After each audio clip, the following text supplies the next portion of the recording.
What's up, everyone? I'm Slim, and welcome back to the Pre-Kickoff Classic interview series. Today, I'm joined by Attach from the Minnesota rokkr. Welcome. Hey, thank you very much for having me. I'm excited for this interview, excited for the kickoff. Let's go. All right, so some fans were pretty surprised when your team didn't make any roster changes this season with all the free agents that were becoming available. Do you think you would have stuck together regardless what happened at Champs last season? Nah, I mean, if we bombed out of champs, I probably would have thought we made a change, but we placed okay. We got like fourth, and then we honestly choked really badly to Toronto to get top three. But we kind of really just put it together at the end of last season because we only had 3 events together as a team, and then we went sixth, first, fourth. So with that happening and finding that success and kind of finding our rhythm at the end, we just wanted to carry it into the new game. Yeah, talking about how you got first there, I want to kind of just see what was going on for you guys during that tournament that worked and that you might be able to carry into this season. Yeah, honestly, it was just our practice right after Major 4, leading up into Major 5. We started taking stuff like very serious and putting an emphasis on teamwork and always just being with a teammate to help each other, watching someone's cross, just always making your life useful on the map, even if you're by yourself. We just wanted to make sure we're working together at all times. Okay, as we look at a lot of other teams here, they kind of look like they're upgrading on paper. What are you going to do this year to try and get that slice of the pie? Definitely just focus hard in scrims from the start because we added like Looney to our coaching staff and Alex, who's an analyst as well. So we want to just be at that stage where we can win throughout the whole year, rather than just getting good at the end and only having a chance to win 2 events. So we just want to get upgraded quicker and just get better. So. All right, so with Control not being that great for competitive currently, there's been some talk from Saint on Twitter and other platforms saying that they would take S&D as a third game mode. How would you feel about that? We'd be feeling good if it was S&D third game mode. Honestly, even if it's hardpoint for a third game mode, we'd be feeling good. But yeah, Control definitely has a lot of issues right now. A lot of issues. So we're pretty much going to use the kickoff as a thing to where people will see this and then it will put like more pressure on them to actually make changes because there's a lot of issues with that mode right now. But I think we're just going to play it anyways because the kickoff really isn't that important. And we want to get these issues addressed before the real tournaments start happening. Yeah, and stepping off that a little bit, how are you guys feeling, respawn wise this year, hard points and things like that? We're feeling really good. Our hard point has been good ever since like we've been grinding it in scrims and stuff. Some people think we're pretty bad at respawn just because like the first week when we started playing, when we were playing other teams on stream. But I mean, there's really only 3 teams that beat us in map counts and scrims, so we're feeling really good. All right, so I want to talk about gentlemen's agreements a little bit. When it comes to weapons, maps, game modes, anything like that, you think there's any pro bias or team bias that comes into play when gentlemen agreements are being made? Oh yeah, 100%. I mean, everyone says, "Oh, I just want what's best for the game." Blah blah blah. No, it's pretty much every GA has some bias with it.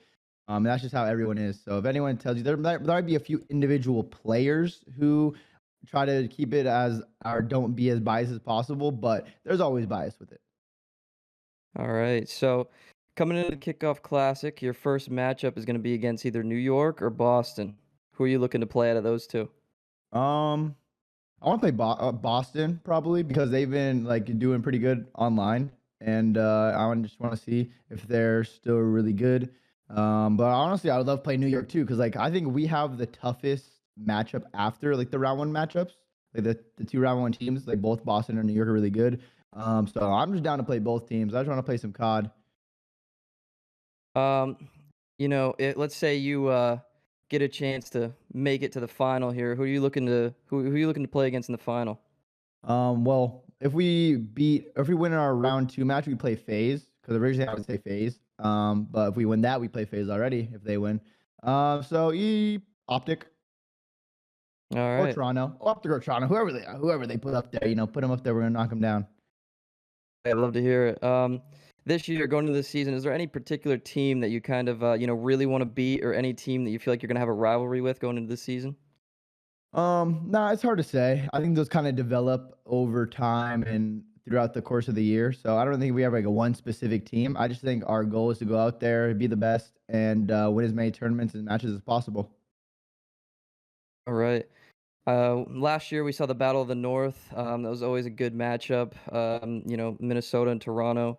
How do you feel about this Toronto team this year? I think the Toronto team is still going to be really good. They were really good last year, and it was kind of like it was unsuspected. People didn't think they were going to be as good as they were. But once they got insight and they just started frying, they started frying all last year. So if people really know like how good that team and their capability is, it's a whole new system though, a whole new game. So it's just going to be interesting to see what teams and players can transfer that success they found in past games into this game. So it's one of the exciting parts of Call of Duty in the new game every single year. Talking back to your team here, so you had your rough start at the beginning of Cold War.